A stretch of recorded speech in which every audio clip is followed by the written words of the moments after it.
संजीव कुमार और आप देख रहे हैं बिफोर प्रिंट डॉट इन। जिस तरह से पूरे हिंदुस्तान में किसान बिल को लेकर के जो हंगामा मचा हुआ है और सत्ता पक्ष और विपक्ष आमने सामने एक जंग के मूड में है, तो आज हमारे साथ हैं एनसीपी के जो फौजिया खान जी हैं, जो राज्यसभा सांसद हैं। उनसे जानते हैं कि किसान बिल है, इन पर जो कल जो प्रधानमंत्री ने कहा, इनके बारे में क्या कहते हैं। पहले तो बिफोर प्रिंट में आपका स्वागत है। जो प्रधानमंत्री ने कल कहा किसान बिल को लेकर के, इसके बारे में क्या कहना चाहेंगे। प्रधानमंत्री ने कहा कि हम बातचीत करने के लिए तैयार हैं, अगर किसान चाहते हैं तो इससे अच्छी बात क्या हो सकती है। बातचीत तो करनी चाहिए, लेकिन बातचीत के साथ साथ जो किसान चाहते हैं वो बात भी, उनको भी समाधान हो, इस तरह से बात होनी चाहिए, वरना बातचीत तो बहुत चल रही है। देखिए बातचीत चल रही है, लेकिन ये लॉन्ग टाइम से, मतलब लगभग 18-19 दिन आज हो गए हैं, 20 दिन करीब में, जो किसान धरने पर बैठे हुए हैं। एक करनाल पड़ता है, वहाँ के जो संत राम सिंह जो है, जिन्होंने आत्महत्या कर लिया जो किसानों के समर्थन में, उनके बारे में क्या कहेंगे। इसके अलावा एक और बहुत सारे लोग जो है ठंड के बारे से वहाँ पे जिनकी मृत्यु हो गई। तो किसान बिल में ऐसा क्या है कि जो किसानों को समझ में नहीं आ रहा है या कि सरकार को समझा नहीं पा रही इसमें।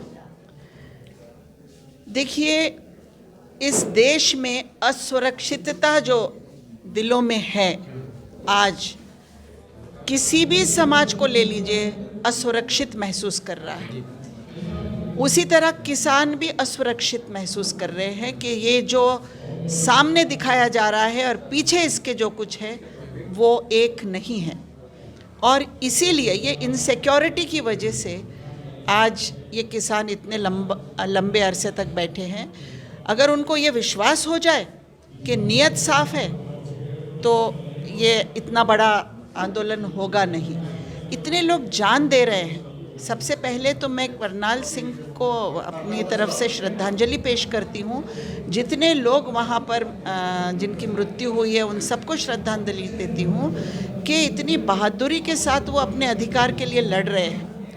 और उनका जो कहना है, आम तौर पे तो सरकारें, अगर लोगों की, जनता का इंसिस्टेंस है तो सरकार मान लेती है, लेकिन यहाँ सरकार मानने को ही तैयार नहीं है। किसी भी आंदोलन का यही हाल है कि आंदोलन को बदनाम कर दिया जाए, आंदोलन को डाइवर्ट कर दिया जाए, लेकिन बात मानी नहीं जाए। अगर ऐसा होता है तो लोग, देश में एक एक समाज असुरक्षित ही होता जाएगा।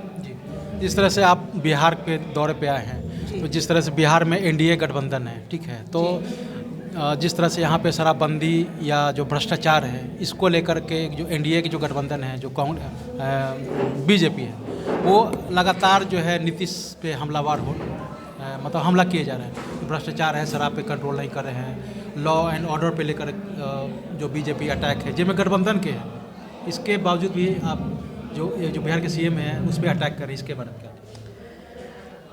ये बात वहाँ तक भी हम जहाँ रहते हैं वहाँ भी पहुँची है कि यहाँ जो है ये गठबंधन के अंदर से जो है वो एकता नहीं है, और चुनाव के पहले से भी ये माहौल चल रहा है कि ये उनको तकलीफ़ दे, वो उनको तकलीफ़ दे, इस तरह से।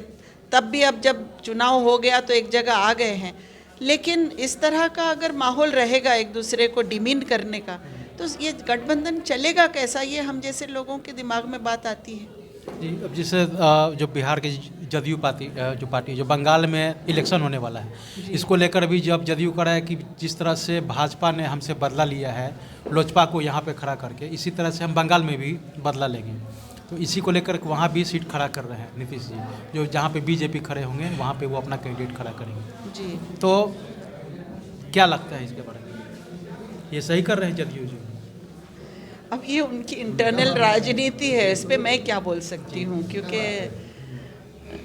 है, आपस में विश्वास रहेगा तो ऐसी बातें नहीं होंगी।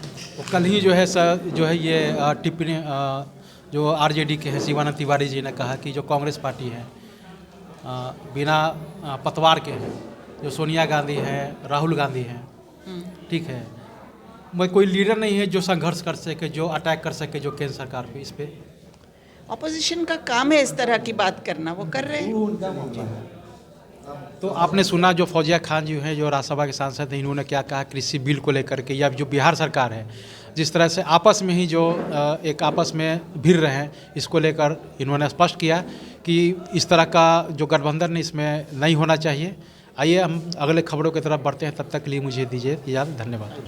अगर आपको हमारा वीडियो पसंद आया हो तो इसे लाइक करें, सब्सक्राइब करें और साथ ही बेल आइकन दबाना ना भूलें।